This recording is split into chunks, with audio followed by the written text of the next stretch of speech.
Full time, Manchester City 2, Arsenal 2, the penultimate game of this season that seems to go on and on and on.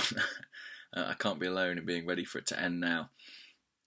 It's a good point, a point at Manchester City, always very welcome, and this one all but guarantees us third place. I think we need a point on the final day against relegated Aston Villa to be effectively sure, given the goal difference situation. Surely we'll have enough to get that. We might have done Manchester United a favour and opened the door for them to pip City to the post.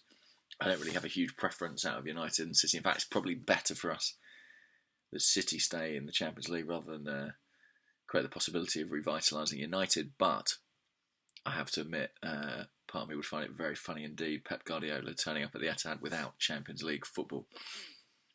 On this evidence, I'm not sure either side deserves it. I mean, difficult to believe this is a match between the third and fourth best teams in the Premier League.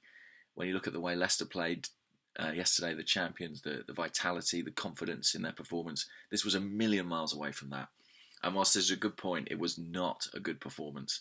Niall Quinn on Sky said towards the end of the game, Arsenal have been very, very good today. I don't know what game he's been watching. I don't know what sport he's been watching, if that's his opinion. I thought Arsenal would die in the first half particularly.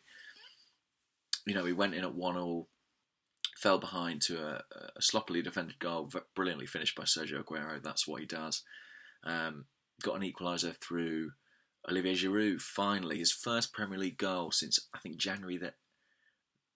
early January against Liverpool. First goal since early March when he scored against Hull in the FA Cup.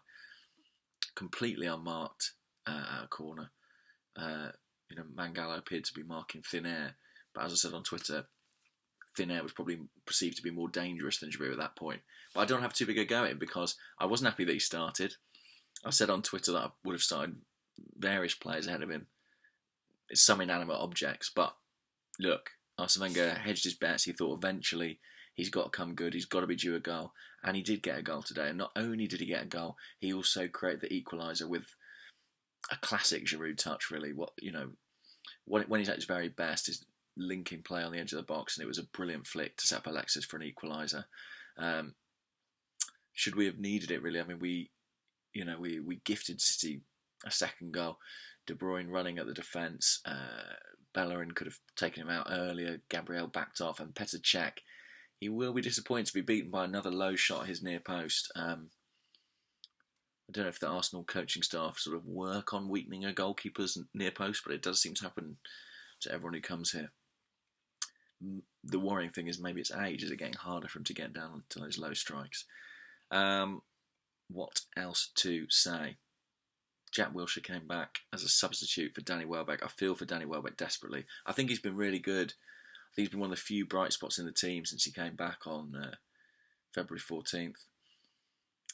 He deserved the reward of participation in the Euros, and looking at him, the expression on his face, the way he couldn't put weight on that knee, I really worry about that now. I think certainly his season will be over and maybe his chances of going with England in the summer.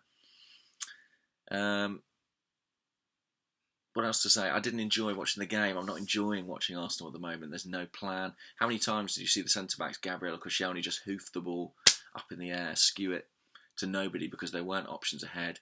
No clear strategy. However, fortunately, we came up against a side who have got plenty of problems of their own. I guess third, fourth playoffs are always slightly pointless encounters, and this one felt like one. However, it looks like we are on course to get automatic qualification for the Champions League. Let's hope that means that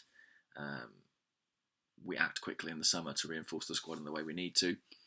With Spurs losing earlier today, a win today might have opened up the possibility of securing second place, jumping ahead of them. Didn't get that, probably always a little unrealistic, but I'm enjoying their implosion nonetheless. Probably a bit more than I'm enjoying watching my own team. Right, I'll leave it there. Tune into the Arscast Extra tomorrow on arsblog.com. Give it a listen if you don't already. If you watch this and don't listen to that, what are you doing? Right, bye.